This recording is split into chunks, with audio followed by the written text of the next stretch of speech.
It's the sound that makes fugitives just a little bit nervous all over Northeast Ohio. It is time for Cuyahoga's Most Wanted. Every week we feature 3 fugitives on the run. They're facing serious warrants.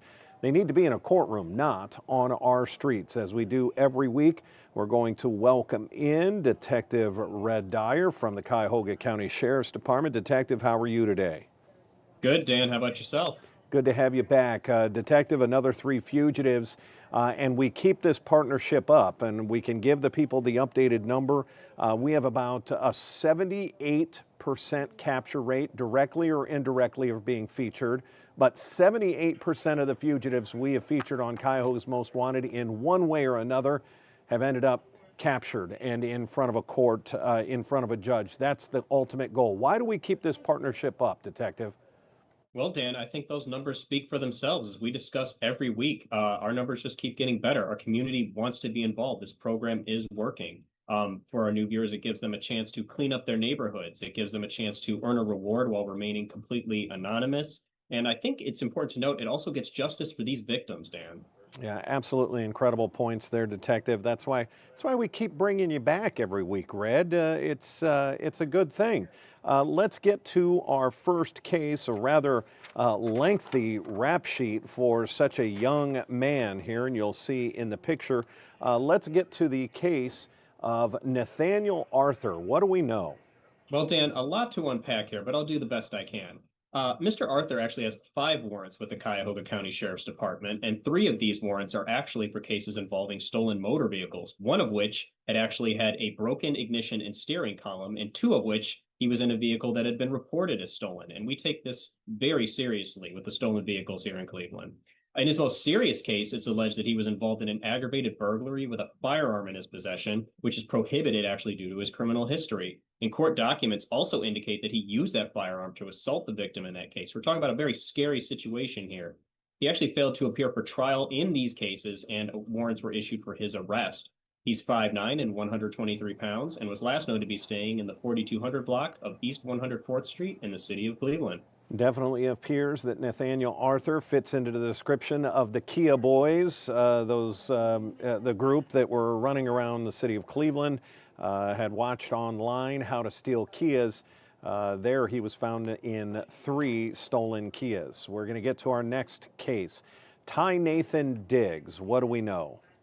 Well, Dan, in 2024, Ty Nathan Diggs was pled guilty to sexual battery and gross sexual imposition, and indictments indicate that he forced the victim to perform several obscene acts against their will.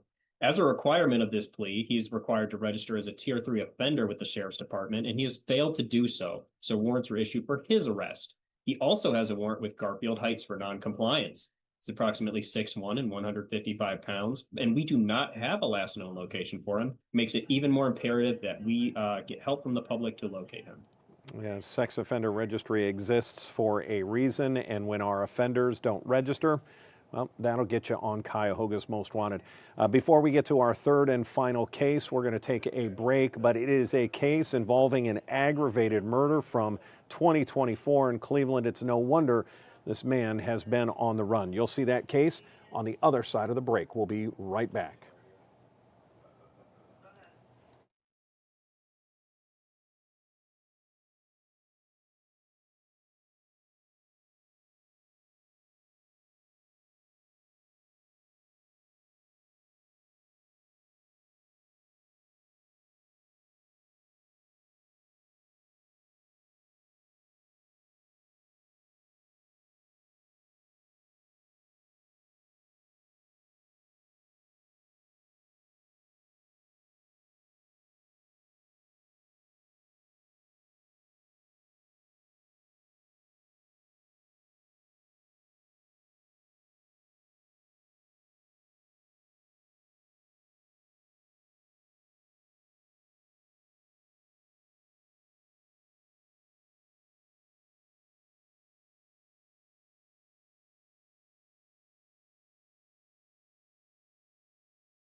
Welcome back to Cuyahoga's Most Wanted. All that's left is for us to bring in our third and final fugitive, and this is extremely concerning.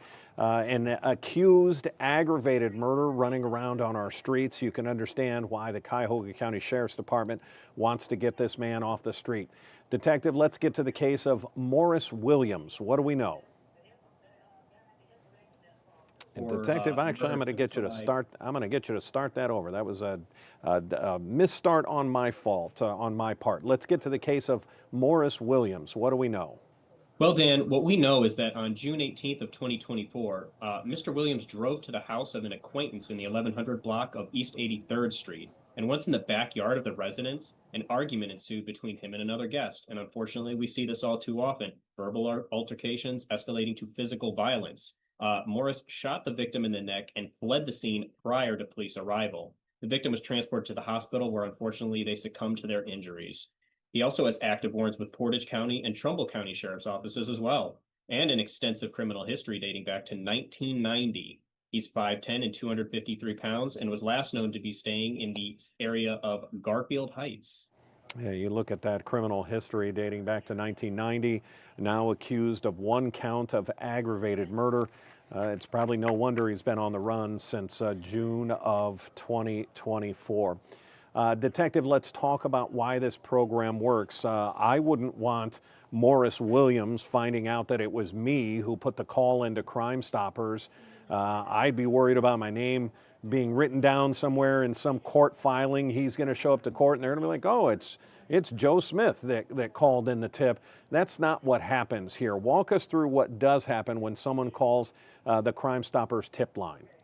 Well, Dan, as we discuss every week, we don't take down your name, we don't record the phone calls or have caller ID. In fact, you're provided with an anonymous tip number when you call us, so your information is never exchanged. 216-252-7463. If you need another way to remember that, it's 216-25-CRIME is what that spells out on your phone. And these are some extremely serious cases. It just takes that one phone call. Maybe you know where they're hiding out. Maybe you know another city that Morris Williams is hiding out in. Oh, after that crime, he took off. He's hiding in Youngstown. He's hiding in Pennsylvania somewhere. He's down in Florida. That's the tip that the Crime Stoppers are looking for. Detective, this is about cleaning up our streets. It's about getting justice for the victims and their families. It's also about a reward of up to $5,000. And what do you like to remind our viewers? That crime doesn't pay, but Crime Stoppers does. Crime Stoppers does pay, and they've paid out thousands already. Maybe you are the next reward coming for helping to clean up our community. Detective Red Dyer, that's going to do it again for another edition. Let's go out and get them. Thanks for joining us. Been a pleasure, Dan. All right, take care, Red. That's going to wrap it up for 3 more fugitives, a 78% capture rate. That's a phenomenal number. We feature 3, but if we use that 78%, that means 3 out of every 4 fugitives that we feature end up back in the court system having to answer for those charges. Maybe you'll be the next tip that comes in and have that reward eligible. We're about a half an hour away from 3.5 hours of news and first alert weather on Channel 19, so we hope to see you over there. Until then, I'm Dan DeRose with 19 News. This has been Cuyahoga's Most Wanted.